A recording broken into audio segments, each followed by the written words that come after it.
So who wants to know about the nonsense that went on behind the scenes during those original Marvel Netflix shows? It was always clear there was some problems, and now the CEO of Netflix has pulled back the curtain and flat out talked about fist fights that happened with Marvel Television. Let's take a couple minutes to dive into what he said, what's going on, and why this explains so many shortcomings of those original series.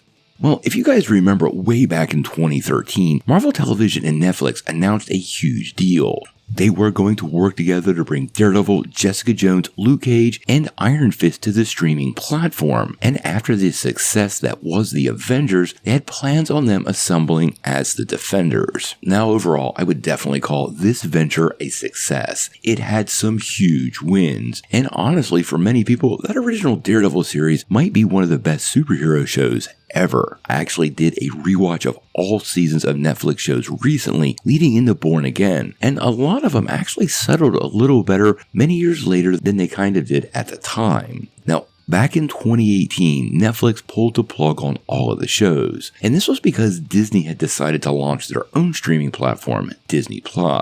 Now, around the same time, Marvel Television was scrapped. In case you didn't know, Marvel Television was run by Jeff Loeb and Marvel Studios by Kevin Feige. They all reported up to Perlmutter, and then Perlmutter reported to Disney. Now, there was a lot of behind-the-scenes changes, and when the smoke cleared, Loeb and Perlmutter were out, and Kevin Feige was the king of all things Marvel. Now, since then, Marvel Television has been relaunched, but it basically is a brand new studio and is currently being headed by Brad Winderbaum. Now, like we said, originally all these shows were on Netflix, and fans always did kind of wonder about this relationship between Marvel and Netflix, specifically around some shows that, well, didn't really land. Sometimes it seemed like they were going kind of cheap, especially with Iron Fist. And recently, Netflix CEO Ted Sarandos sat down with Variety and kind of dove in a little bit about Marvel Studios and honestly didn't have many positive things to share. Now, in that interview, he actually said, quote, "By far, our Marvel deal in 2013 was the biggest deal in the history of television. No one will ever touch it. We committed to 5 original seasons of TV with no pilots, 13 expensive episodes for each show centered around one character, and then a crossover season. Ultimately, we learned a lot about the entertainment business on that deal."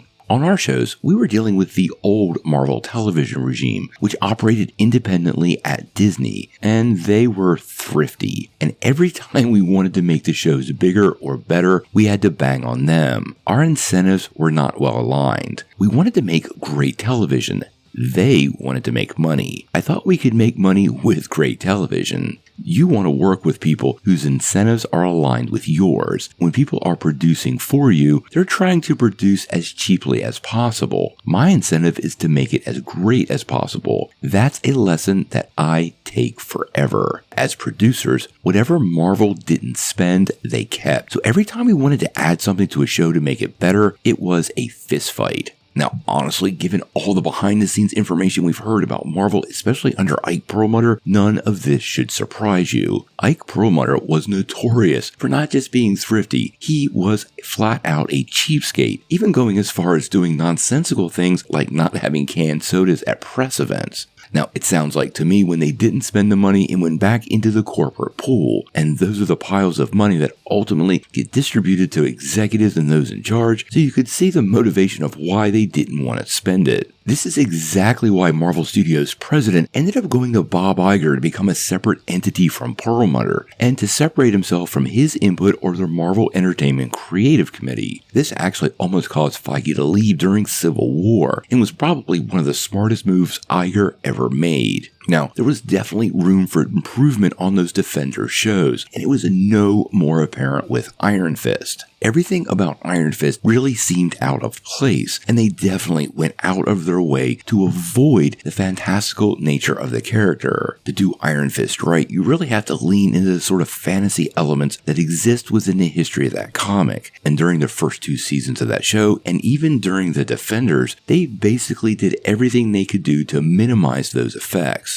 Many of these other characters like Daredevil or Jessica Jones or even Luke Cage, while they could lean into the street level elements a little easier, none of them were really as fantastical. But it really became apparent once we got to Iron Fist that this problem was definitely there, and because they wouldn't spend the money, I actually think they effectively peed in the pool. Well, this left a bad taste in a lot of people's mouth. And once that happened, it felt like to me that people focused on the shortcomings of Iron Fist instead of some of the great stuff that actually was created, and that ultimately tarnished the reputations of the shows. Now, I do agree it was a pretty amazing outing. There is some excellent television in many of those seasons of those shows, and I do encourage everybody to go back and kind of give a lot of them another try. Even Iron Fist was a little better the second time around, but expectations were set properly. And I think this is the biggest thing Marvel Studios can do as they bring more of these characters back, and I think they are. Well, when that happens and they can lean into the fantastical, this is going to give fans exactly what they want, and I think could create some new interest in the existing shows and seeing those characters move forward inside the MCU. We did hear Daredevil will be forming a team in Season 2. We just did a video about that. I've tried to link it down below, and I would not be surprised if many of these Defender characters find their way into the Marvel Cinematic Universe and team up with some existing faces that also have fantastical elements like Moon Knight or Miss Marvel.